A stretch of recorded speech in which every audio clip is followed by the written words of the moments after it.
Warning: this video contains details of real crime cases. Watch with caution. If you're a fan of true crime investigations and want to follow more stories like this, subscribe to the channel and turn on notifications so you don't miss any case. In the quiet town of Milbrook, nestled in the rolling hills of upstate New York, a tale of deception and tragedy unfolded that would shake the community to its core. At the center of this story were Everett Holbrook, a seasoned heavy machinery operator in the construction industry, and his wife of 12 years, Vivian Holbrook, a well-respected attorney known for her sharp mind and unwavering dedication to her clients. Everett, with his calloused hands and weather-worn face, was a man of few words but boundless work ethic. He took pride in his ability to manipulate massive machines with the precision of a surgeon, transforming raw earth into foundations for homes and businesses. His colleagues admired his reliability and skill, often remarking that Everett could make a bulldozer dance if he wanted to. Vivian, in contrast, moved through life with polished grace.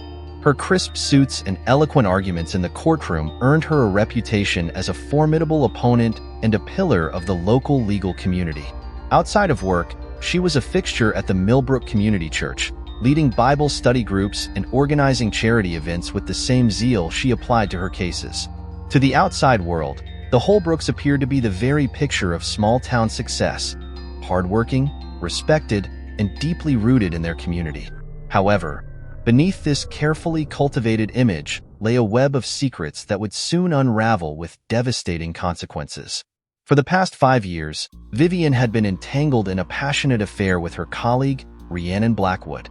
Rhiannon, a fiery and outspoken environmental lawyer, was Vivian's antithesis in many ways. Where Vivian was measured and diplomatic, Rhiannon was bold and confrontational. Her radical approach to cases often put her at odds with the conservative elements of Milbrook, but it was this very intensity that drew Vivian to her. Their relationship blossomed in the late nights at the office, poring over case files and sharing dreams of making a difference in the world. What started as a meeting of minds soon evolved into a profound emotional and physical connection that neither woman could deny. They went to great lengths to keep their affair hidden, knowing that discovery could shatter not only their careers but the delicate social fabric of their small town. The setting of this unfolding drama was Milbrook itself, a place where generations of families had laid down roots, where everyone knew not only their neighbors but their neighbors' business as well. The town prided itself on its close-knit community, its annual Apple Festival, and the historic Main Street that looked like it had been plucked from a Norman Rockwell painting. It was a place where secrets were currency and gossip spread faster than wildfire. At the heart of Milbrook's social scene was the Starlight Lanes bowling alley. This retro establishment, with its neon signs and the constant rumble of balls striking pins, was more than just a place for recreation. It was where deals were made, romances kindled, and the pulse of the town could be felt most strongly. For Rhiannon, it was a sanctuary, a place where she could let her guard down and blend in with the locals who viewed her with a mix of fascination and suspicion. Little did the patrons of Starlight Lanes know that their beloved bowling alley would soon become the stage for a tragedy that would expose the town's hidden fissures and forever change the lives of Everett, Vivian, and Rhiannon. On the night of September 15th, the tranquil facade of Milbrook was shattered by a heinous act that would leave the community reeling. Everett Holbrook, a man known for his steady hand and quiet demeanor, met a violent end in the most unexpected of places, the parking lot of Starlight Lanes. The evening had begun like any other. Security footage from the bowling alley showed Everett arriving alone at 7:42 p.m., his weathered pickup truck pulling into a spot near the back of the lot. He entered the establishment, his familiar silhouette captured by the cameras as he made his way inside. For the next hour and 17 minutes, Everett's whereabouts were accounted for as he bowled a solitary game, his focus seemingly unbroken by the families and friends enjoying their night out around him. At 9:03 p.m., Everett exited Starlight Lanes, his broad shoulders hunched slightly as he walked towards his vehicle. This would be the last time anyone saw him alive. What transpired in the next few minutes would become the subject of intense speculation and investigation. The parking lot cameras, while not of the highest quality, captured a chilling sequence of events. As Everett approached his truck, a figure emerged from the shadows, their features obscured by the poor lighting and a dark hooded sweatshirt. A brief struggle ensued, visible only as a frantic dance of shadows within the confines of the truck's cab. Moments later, a smaller figure, noticeably more slight than Everett, exited the vehicle and fled the scene, disappearing into the night through a gap in the fence behind the bowling alley.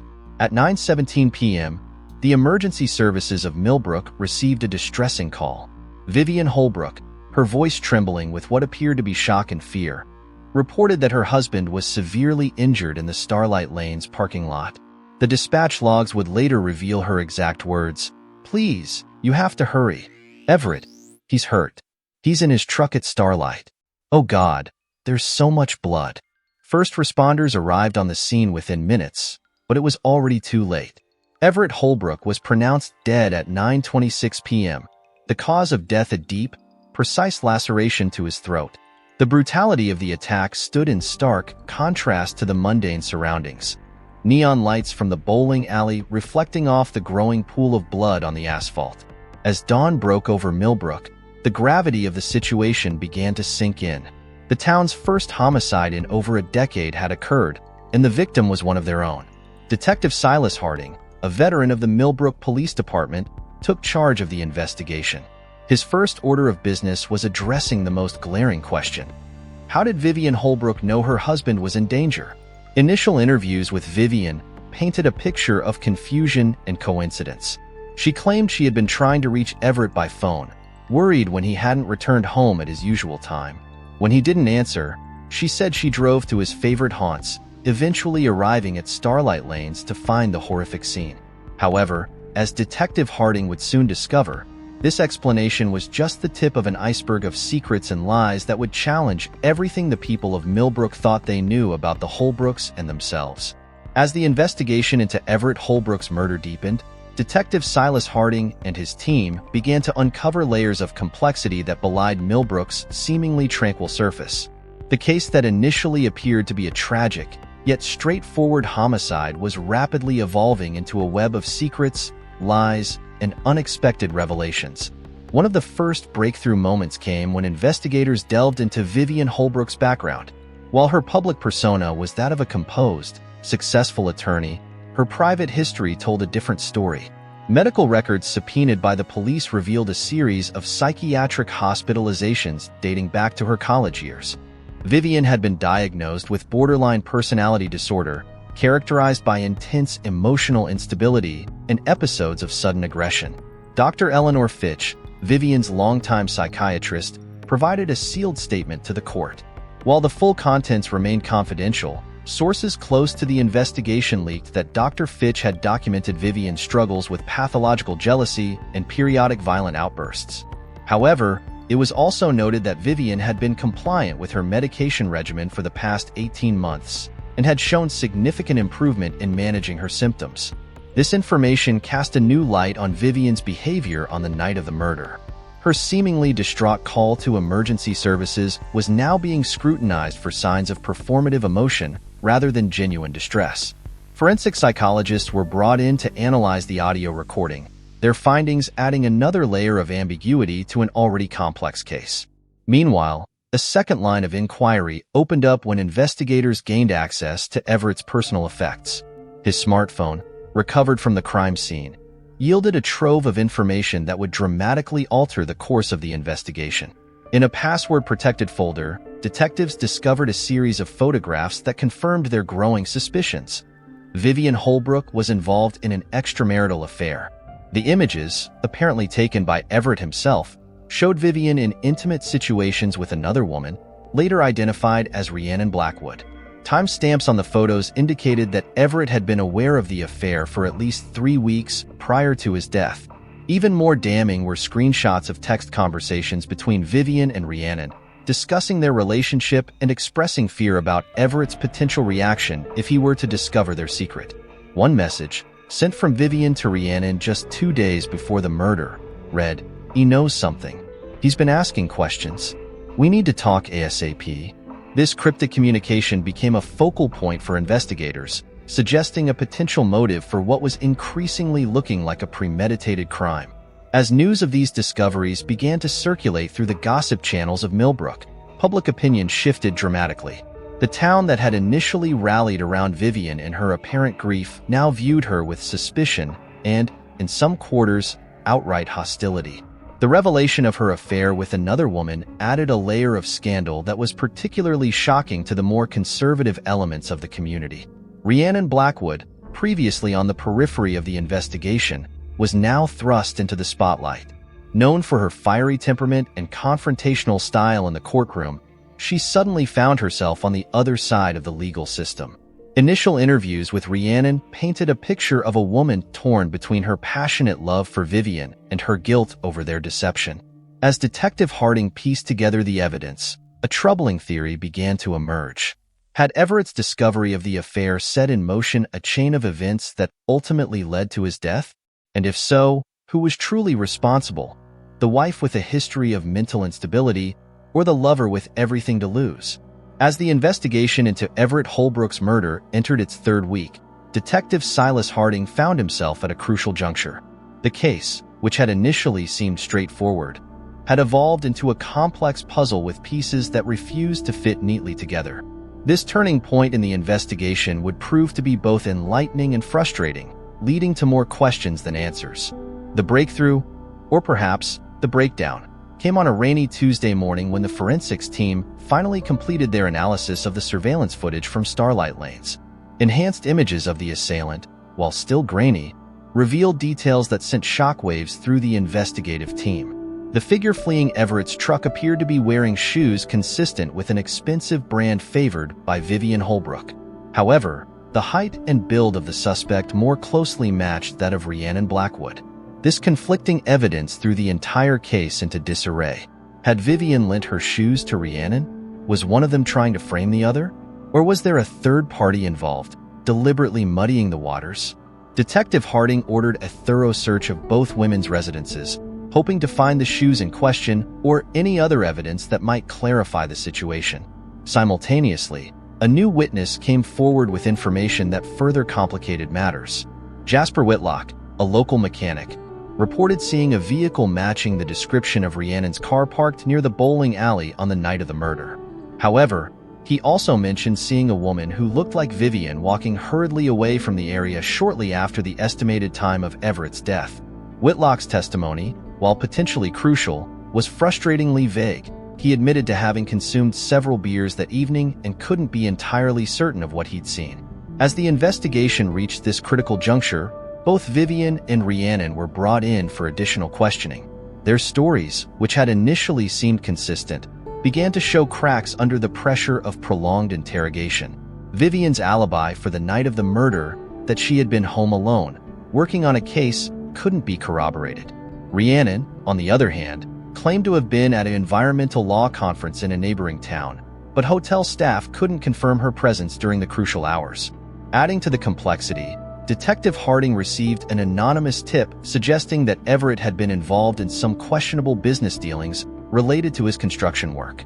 While initially dismissed as a potential red herring, further investigation revealed that Everett had recently been in contact with a known associate of a local organized crime family. This new avenue of inquiry raised the possibility that Everett's death might not be related to his personal life at all, but rather to some as-yet unknown professional entanglement. As these new developments unfolded, the mood in Milbrook shifted once again. The town, which had been quick to judge based on early revelations, now found itself unsure of what or whom to believe. The case that had once seemed a simple tragedy was now revealed to be a Gordian knot of conflicting evidence, unreliable witnesses, and hidden motives. Detective Harding, known for his methodical approach and unwavering determination, found himself facing the most challenging case of his career. The turning point had arrived, but instead of clarity, it had brought only more shadows and whispers. As he stared at the evidence board in his office, covered in photos, timelines, and question marks, Harding couldn't shake the feeling that the key to solving this case lay just beyond his grasp, hidden in the details he had yet to uncover. As weeks turned into months, the investigation into Everett Holbrook's murder gradually lost momentum. Despite Detective Silas Harding's tireless efforts, the case remained frustratingly inconclusive. The turning point that had promised to break the case wide open had instead led to a labyrinth of dead ends and conflicting evidence. In a surprising turn of events, both Vivian Holbrook and Rhiannon Blackwood disappeared from Milbrook just as the investigation seemed to be closing in on them. On a crisp autumn morning, residents awoke to find Vivian's house empty, her office cleared out, and Rhiannon's apartment abandoned. The simultaneous vanishing act of the two prime suspects sent shockwaves through the community and left investigators scrambling. Attempts to locate the women proved futile. Credit card trails went cold, cell phones were disconnected, and even their families claimed ignorance of their whereabouts. It was as if Vivian and Rhiannon had simply vanished into thin air, leaving behind a town full of unanswered questions and whispered theories. The disappearance of the two women added a new layer of complexity to an already perplexing case. Were they fleeing from justice, or had they themselves become victims of the same forces that had claimed Everett's life? The possibility that the organized crime connection uncovered earlier played a role in their disappearance couldn't be dismissed, adding a sinister undertone to the entire affair. As the case officially went cold, the residents of Milbrook were left to grapple with the aftermath. The town that had once prided itself on its close-knit community and wholesome values now found itself divided. Some steadfastly believed in Vivian's innocence, pointing to her years of community service and professional accomplishments. Others were convinced of her guilt, citing her hidden affair and history of mental instability as damning evidence. Rhiannon, once seen as an outsider bringing progressive ideas to the conservative town, became a subject of both fascination and scorn. Debates raged in local cafes and on social media about her role in the tragedy. Was she a victim of circumstance, or a cunning manipulator who had seduced Vivian and orchestrated Everett's demise? The Starlight Lanes, once a beloved community gathering place, now stood as a grim reminder of the tragedy. Business dwindled as people avoided the sight of Everett's last moments. The neon lights that once beckoned cheerfully now casting an eerie glow over the fateful parking lot. Detective Harding, despite the official closure of the case, couldn't let go. In his off hours, he continued to pore over the evidence, convinced that somewhere in the mountain of facts and testimonies lay the key to unlocking the truth. His dedication became something of a local legend, with some admiring his persistence while others whispered that the case had become an unhealthy obsession. As years passed, the mystery of Everett Holbrook's murder and the subsequent disappearance of Vivian and Rhiannon became deeply ingrained in Milbrook's identity. It was a story told to newcomers in hushed tones, a cautionary tale about the secrets that can lurk beneath the surface of even the most idyllic communities. The case remains unsolved to this day, a persistent reminder that sometimes the truth can be as elusive as shadows in the night. The people of Milbrook continue to wonder. Will they ever know what really happened on that fateful night at Starlight Lanes? And perhaps more hauntingly, do some truths remain hidden for a reason? Years after Everett Holbrook's murder, Milbrook found itself forever changed by the unsolved mystery. The case, once a daily topic of conversation, had evolved into a somber undercurrent that defined the town's identity. The legacy of the Starlight Lanes incident manifested in various ways, leaving an indelible mark on the community and its inhabitants. Detective Silas Harding, now retired, had never truly let go of the case. His modest home on the outskirts of town became an unofficial museum dedicated to the investigation. Walls lined with timelines, photographs, and newspaper clippings told the story of a mystery that refused to be solved. Occasional visitors, ranging from true crime enthusiasts to journalists, would seek out Harding, hoping to glean new insights from the man who had become synonymous with the case. The disappearance of Vivian Holbrook and Rhiannon Blackwood remained as puzzling as ever. Sporadic reports of sightings in far-flung locations would occasionally reignite interest in the case, but these inevitably led to dead ends. Their families, once fixtures in Milbrook, had long since moved away, unable to bear the weight of suspicion and constant speculation. Starlight Lanes, after years of declining business, finally closed its doors. The building stood vacant, a silent sentinel holding the secrets of that fateful night. Despite several attempts to repurpose the property, superstition and lingering unease kept potential buyers at bay. The abandoned bowling alley became an unofficial memorial, with some leaving flowers or candles on the anniversary of Everett's death. The case's impact extended beyond Milbrook's borders. True crime podcasts, documentaries, and books dissected every aspect of the mystery, offering theories ranging from plausible to outlandish. This national attention brought a steady stream of tourists to Milbrook, much to the chagrin of locals who wished to move on from the tragedy. In an unexpected development, the case inspired a renewed interest in cold case investigations across the country. The Everett Holbrook Murder Investigation Scholarship was established at a nearby university, funding forensic science students dedicated to re-examining unsolved crimes with fresh eyes and modern technology. As years passed, a new generation of Milbrook residents grew up in the shadow of the unsolved case. For them, the story was part local legend, part cautionary tale. Schools incorporated ethics and law modules into their curriculum, using the case as a complex real-world example of the challenges in the justice system. The lingering questions surrounding the case continued to haunt Milbrook. Was justice ever served? Did Vivian and Rhiannon find redemption? Or were they victims themselves? What role did the hinted-at organized crime connection play? The absence of closure left a void that the community struggled to fill.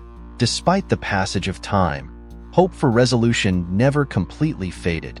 Advances in forensic technology periodically reignited interest in re-examining the evidence. Each new breakthrough in DNA analysis or digital forensics brought with it the tantalizing possibility of finally unraveling the mystery. As Milbrook approached the 20th anniversary of Everett's death, plans for a commemorative event sparked debate among residents. Some saw it as a chance for the community to collectively process its shared trauma, while others argued it was time to let the past rest. The legacy of the Starlight Lanes case remained a complex tapestry of unresolved questions, enduring impact, and the resilience of a community forever changed by tragedy. Milbrook stood as a testament to the profound effect an unsolved mystery can have, a reminder that some questions may never find their answers, leaving an entire town to grapple with the weight of the unknown.